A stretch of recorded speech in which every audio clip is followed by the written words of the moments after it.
Hey everyone, welcome to Reitman's Really You Instagram Live series.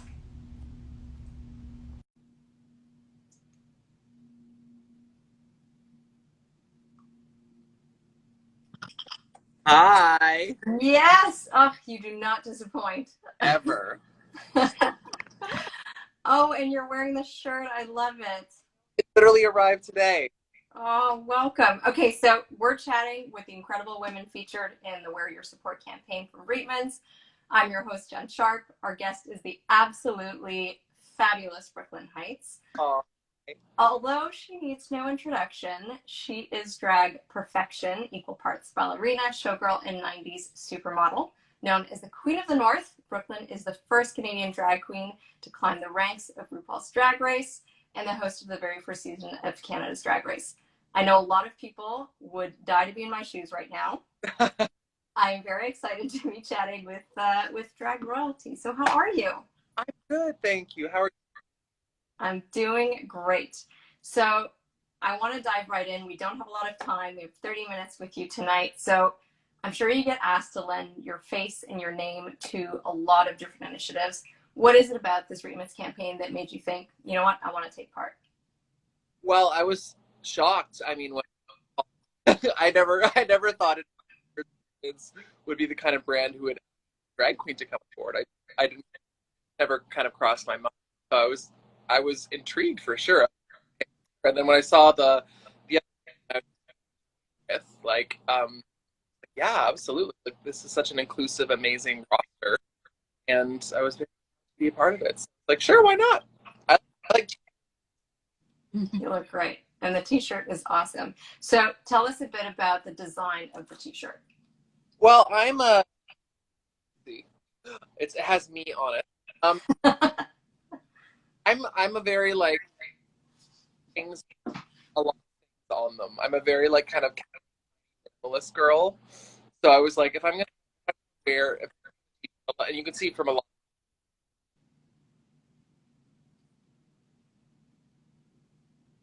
Am I still here? Yeah, you're back now. Okay, good. Sorry, someone tried to call me. So I was like, uh, um, a lot of um, a lot of my t-shirt designs they're quite simple, point, and that's kind of what I like. I love the color gray, so I wanted to go with a gray color. And then this is done by an artist called Drinky Bear on Instagram, and he did this beautiful. Sorry, my breast. Okay, this beautiful. It's kind of very like pinup-y and like very feminine, and that's kind of being a drag queen. Is something I love to kind of emulate. I try to kind of go opposite of what I am because in real life I am a man and a very big 6'3". So I was like, I want something really beautiful and feminine. That's kind of like opposite of what I am usually. We're getting a couple of notes just that your Wi-Fi I think is cutting out or it's cutting a little bit when you talk. I don't know if there's maybe a place where you have better reception maybe. I'm like right. I'm literally like right next to my You're modem. like on your Wi-Fi. Can Okay, you well hear me I better think now? yeah, I hear you good now. So we'll continue. I'll let you know Okay, I'm just gonna hold my phone then. if okay, so basically for each T-shirt that is sold, Reitman's is giving $5 to the Ambassadors Foundation of Choice. You chose the 519. Tell us what they do and why it was important for you to shed light. Oh, the 519, it's from my hometown of Toronto. It's a community center. So it really is kind of the heartbeat of the village, of the Toronto village. If you've ever been to Toronto, you know we have an amazing gay village, Church and Wellesley, and it's just north of Church and Wellesley. It's been around since the 70s, and it kind of does everything. I mean, they're, it's a space you can rent for events. They do classes there. They have programs. They really just kind of do all of it. They have an amazing cafe that they started. It's a great place to like meet, and it's a safe space really for everybody to kind of come together and meet. And it really is kind of like the pulse of the village. I feel like every village needs like a good community center, like right in the heart of it. So, and I've spent many a Pride there. They do an event called Starry Night every year that I've been a part of for 3 or 4 years, I believe. And it's just a really great event. Beside the community center, there's a lovely park that they close off, and they do a big, huge drag show every Pride. So I have a lot of special memories there, and it's from my hometown. And I was like, I need to do something for Toronto. And I love that you have this existing relationship with the organization. So I think it's really great that Yeah. you're bringing more attention to it. Um, I need to start by asking, like, COVID and quarantine had us all hustling really hard to reinvent how we go about our work. What have the last few months been like for you both professionally and personally? Whew.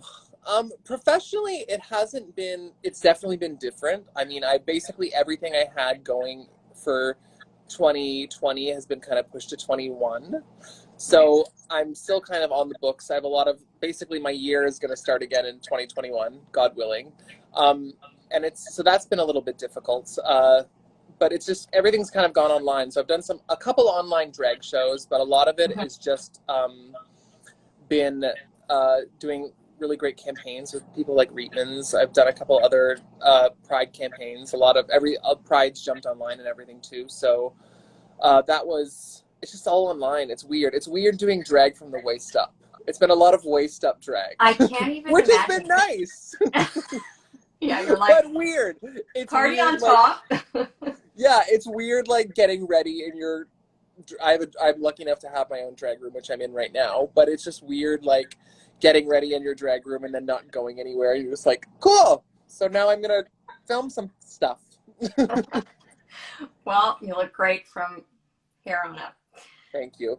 I do want to go back to the beginning for a second, just because, we are talking about this campaign, we're talking about diversity, and I know that you serve as a model for a lot of people. You were raised really Christian in a not so open home. It took you a long time to get out of the closet and to come to terms publicly with who you really were inside. Can you take us back a little bit to that process of what it was like for you to do that? Yeah, I mean, it was very hard. My mom comes from a missionary family. Like, she was raised in Borneo. I don't even know where that is. I believe it's near Malaysia, or it's part of Malaysia. Okay. I don't even I've asked, I've actually researched it and I forgot, but it's around Malaysia or near Malaysia. But anyway, she was raised in that area of the world, and she came back to Canada kind of as a teen, and started to acclimate into Western life, which is not easy for her. And then my father was raised in a very strict church called the Plymouth Brethren, and it's a kind of church that the women had to wear head coverings and skirts, and there was no live instruments. It was all very medieval and kind of it wasn't great. But they left that, and then they went to their own church, and that's when I came along. But just from their upbringings, and it was very difficult because, I mean, I was kind of taught the ways of the church. Like, it's wrong to be gay, it's wrong to be different, like, you have sex after marriage, like all of the just kind of like bam, bam, bams, there they are. And I was, from a very young age, I was a very different child. I was not, you could see, you know when you see those kids and you're like, oh, he might be gay. I was one of those kids, and they're not always gay. I, however, was. I had a swish in my step, as I always say. So it was hard for me to kind of deal with myself when I was kind of always told I was wrong, and who I was wrong, basically, at my core. And that's really hard. And it's not something thinking back, it's not something I blame my parents for. I mean, looking at their upbringings, looking where they kind of came from, and then looking where they are today, it's light years ahead of where they were. And you always have to, I always say, like, when you're dealing with your parents, you always have to stop and take a minute and look at their lives and what they know and what they believe. And that kind of helps you understand them a little bit more. And I have to say, like, it was difficult when I came out. I came out at 18 around Pride, and it was hard. I mean, my mom cried and all this stuff, and I was like, I laughed though. I was like, really? Are you surprised? Like, you've been with me for 18 years. You should know by now. Like this is what it is. Right. But it was still hard. But I always credit my parents with. They never kicked me out of the house. They always made sure I knew I was loved, and they didn't agree with my lifestyle choice, is what they called, but I was never like banished or anything like that. And then it took a lot of time to for them to come around. I think it wasn't until my late 20s, when my mom especially was really kind of got on board with the whole thing. She came down to Nashville, actually, where I was living at the time, with Right. my sister, who by then had also come out as a lesbian. Okay. So she drove down with my sister and her partner, and they surprised me at one of my shows. And it was just a really beautiful moment. I remember my mom being there. I sang her favorite, or I lip sang her favorite song. I didn't sing it, but which is "I Hope You Dance" by, I think, Leanne Womack or something like that. It's this horrible, cheesy country song, and I hate it. I hate it. But I was just drunk enough to do it.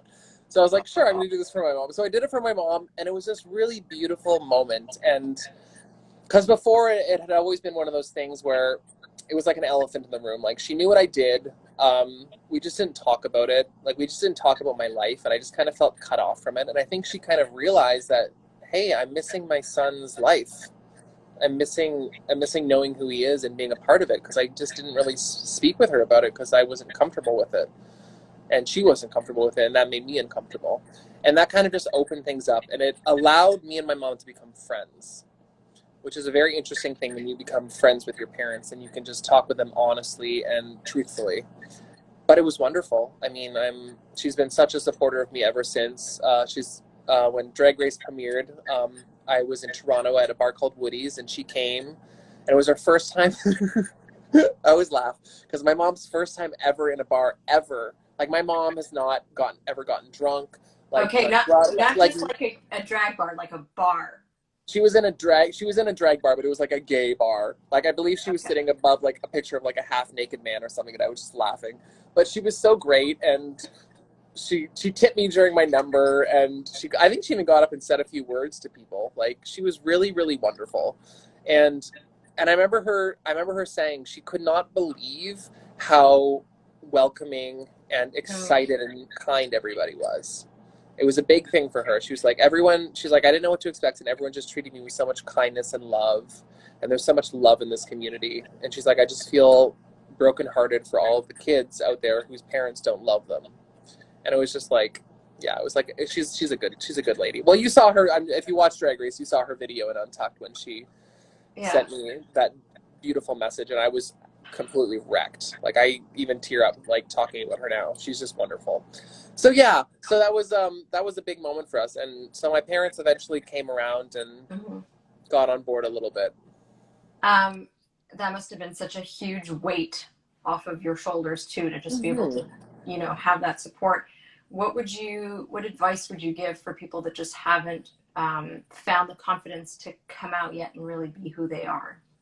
Oh gosh, I mean, I know it's a loaded question, it's a but like, loaded question. I mean, it's so hard because, like, everybody's different. Every situation is different. Some parents, you're scared to tell them, and then you come out and they're fine. Other ones freak out and throw you out of the house. So I can't really give advice, but at the end of the day, you have to be true to who you are, and you have to live your truth. Otherwise, you die a little bit inside, and you start suffocating, and the weight of this lie and this false life you're living will really affect you. And I know that you'll get angry and bitter and all of these things.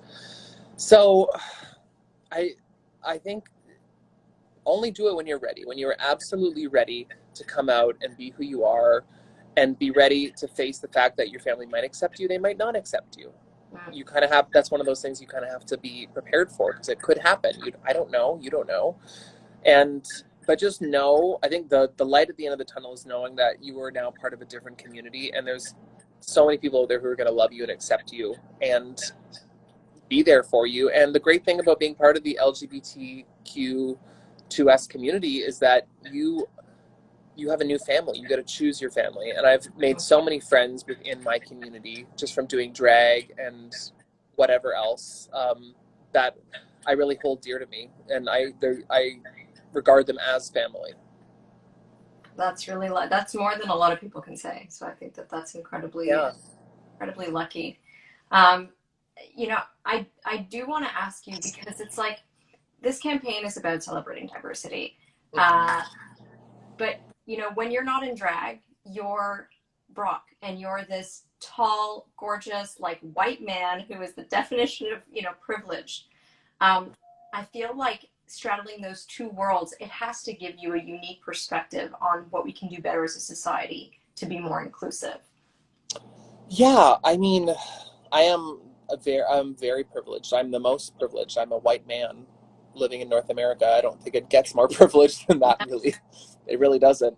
And that's something I've been shown that, especially in recent months with everything that's been going on. A lot of the times you realize your privilege, but you don't really realize your privilege. Just with everything that's been happening in the last little while, you're just like, wow, I have it good. And it's my responsibility, both as a white man and as a public figure, to stand up and be vocal and say things. And that means, for me, mostly it means being vocal on my social media with it, because that's where I really have the most reach, the most followers. And so I've done my best to post as much as I can. I've done a lot of fundraising for Black Lives Matters and different organizations that benefit Black trans women. I did one for my fellow judge, Stacey McKenzie, that she runs a school, a modeling camp in Jamaica, and she helps pay for their uniforms and their books and stuff. So I've done a little bit of international too, just kind of any way I can, because I'm in such a gifted, lucky position being where I am. And it's just really important for me to give back as much as possible. And also, it feels really good. It feels really good to help out and know you're making a difference. It might be a small one, but you are making a difference. I'm happy you brought that up, because it's like, I have noticed how involved you are on social media, and how, whether you're doing cameos and donating whatever you make to a certain cause, doing the fundraising.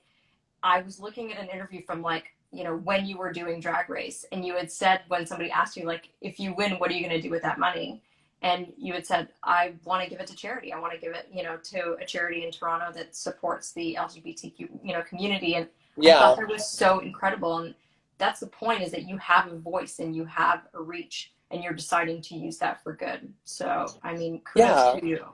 It's just important. And again, I've been so lucky in my life, and just really had in a lot of aspects, a very kind of white suburban upbringing.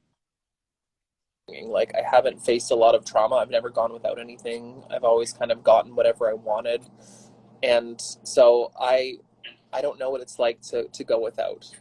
And I don't know what it's like to be like that. So the best I can do is to learn, to educate myself, which is a continuous process. Like, you really never stop learning. And everything that's been happening the last few months has been a huge kick in the pants for me, because I realized I'm not doing enough. I'm not speaking out enough. I'm not using this platform I've been lucky enough to be given for anything but posting selfies of myself. And that really doesn't do anything for anybody. Well, I think you're certainly starting to move the needle now. Thank you. I hope so. When we talk about female empowerment, what do you think you and drag queens in general can do to help women feel more confident in their own skin? Oh, God. That's a tough question. Because I ask it because I know that it's women adore you and look at you, and just, it helps them dream. But I'm curious, from your perspective, how do you feel you're able to help that empowerment? Well, I think it's interesting, because I will say women these days are drag has become so mainstream, and you just see it in the Kardashians and everybody when they do their makeup. You see these makeup trends, and I'm like, that's drag makeup. You are wearing drag makeup now. And that, when I grew up, it was a little white glitter eyeshadow and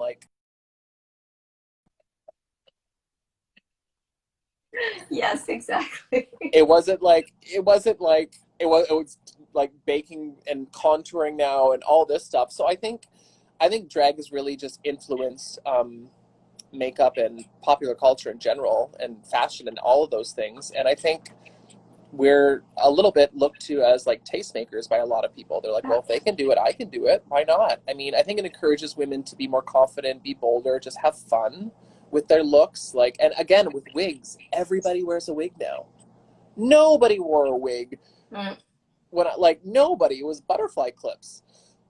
They're coming back. They are coming back. It was the little rolls with the butterfly, and the thing that had the spikes. and the strings and Yes. yeah. I mean, people wore wigs, but like it's another trend thing. Like you see, like in the 60s and 70s, everybody wore a wig, and then Yeah. the 80s it kind of went away. 90s was very minimalist, and then it's kind of building back up, and now everyone has a wig now.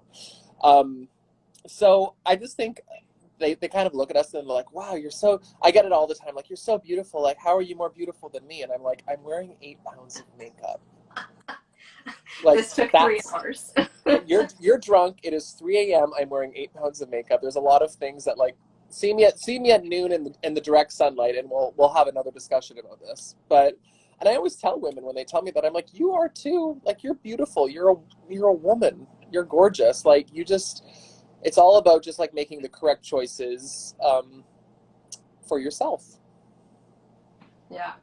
So there's no doubt in my mind you were always destined for greatness. Before you were on Drag Race, your peers in the community, I think it was specifically in Toronto, they called you a big fish in a small pond. And now you're definitely in the big leagues. You're living in LA. You're living the life. I mean, it's an obvious question to say what's changed for you. What I really want to know is what's been the hardest part about this newfound kind of fame. Oh my God, the Yeah. scrutiny. Like you don't, and it's one of those things you can't understand it until you go through it. Mm. Like your life is immediately put under a microscope, and everybody wants a piece of you. Everybody thinks they have the right to tell you their opinion, that they think they know you, that they think they understand what they see on a TV show, and that it gives them the right to harass you. So it's definitely, that has been a very, very challenging part of this whole thing. And I have a pretty thick skin. I'm lucky, but it's sometimes it just really hurts. It really hurts when you've just done something and you've done your best, and you just get this like wall of negativity coming at you. And that's when it's important to know to protect yourself. You have to protect yourself at all times. And you have to protect your heart, you have to protect your mind, your body, all of those things. And sometimes it's okay to just pull back a little bit and be like, no, you don't get to say that to me. You can't touch me right now. And just kind of put yourself in a little bubble and be like, I need to think about myself and my own well-being. I love your like strength and vulnerability at the same time. It's Yeah, it's hard. It is really, really tough. I'm a very sensitive person by nature. Um, and over, like when I was young, I was one of those kids. I cried at everything. I cried at everything, and I would get so embarrassed because nobody else did. It was just me, and I would just cry. Like if my, I remember this one time we were up at our cottage, and this family from our church came up, and they just came up for the weekend, and they lived 2 hours away in our hometown, and I saw them every Sunday. And when they left, like it wasn't a you were big thing, but devastated. I was bawling my eyes out, and I was gonna see them in like 2 weeks, but I was so sad. Like it's just things like that just like really hit me, and I think over the years, like I got really embarrassed of that over emotionalness, and I kind of closed up and clammed up, and I think that's why a lot of people think I'm like cold and closed off, and I'm like, because if I'm not that, I will be crying right Like now. I don't get that vibe at all. I Yeah, know well, what you mean, but I yeah, just your heart. So thank you. I'm gonna ask you one last question because I do want to take the questions that we had from what people have sent in. Okay, and we can go a little bit longer too. You don't have to like disconnect it. Yeah, it's fine. Okay, perfect. Okay, so I will ask you, what's next? What are your projects that you're allowed to talk about? Tell us everything. Sorry for swearing, Reitmans. I don't fucking know. I don't know. I could barely plan tomorrow right now. Like who knows everything that's going on in the world. Like right now, what's next is basically 2020 happening in 2021, as I Right. as I said earlier.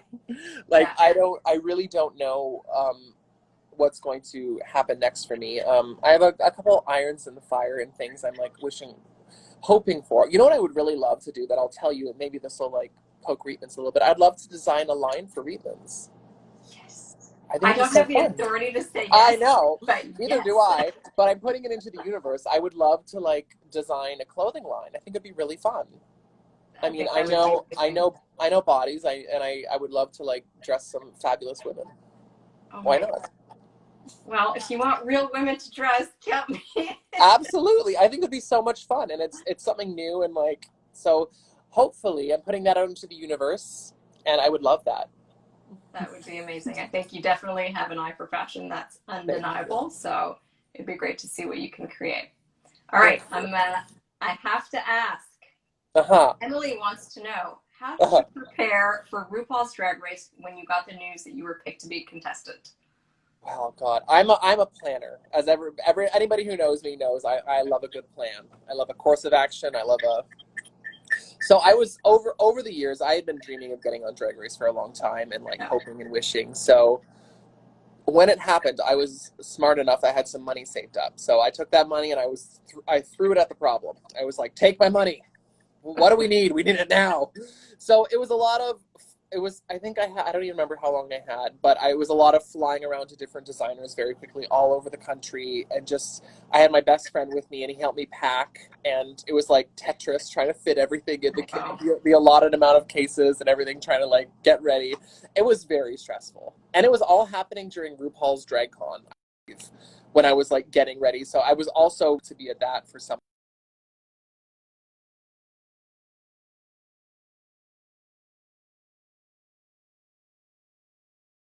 So um yeah, it was it was a very stressful kind of crazy time, just trying to get everything ready and make sure it was good enough. All right. Yeah. It seems like more and more drag queens are popping up on the drag scene every year. What advice would you give to a queen that's just starting out? Oh God. uh so many things. So don't do it. I'm just kidding. Yeah, drag queens are coming out of the woodwork these days. I mean, I think with the popularity of the show and they see what it can do for your life and how drag is Yeah. like a legitimate like career option now, kind of.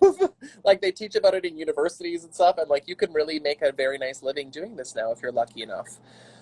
So my advice would be to always watch, listen, and learn. Like go to local shows, get to know your local queens.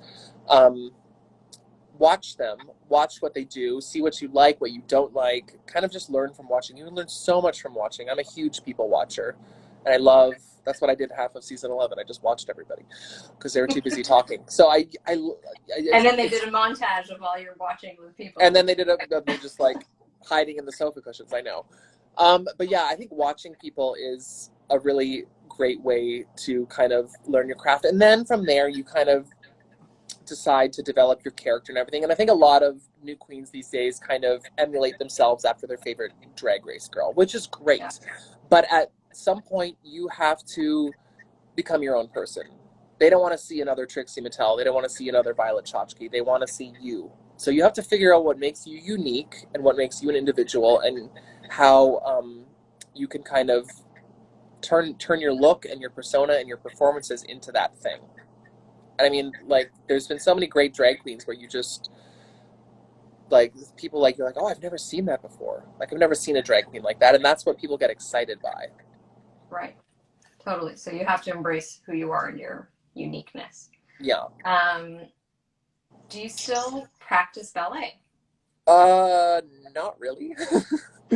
I mean, especially now during COVID, I see all these like ballet dancers doing like bar in their living room, and I'm like, that ain't for me, sis.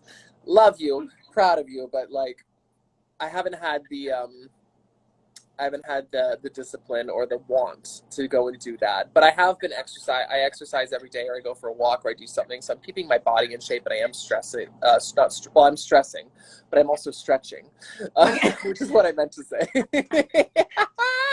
As long as you're stretching, you can keep stretching. I'm stretching and stressing, but I haven't been like taking ballet class. But I probably should. That's something.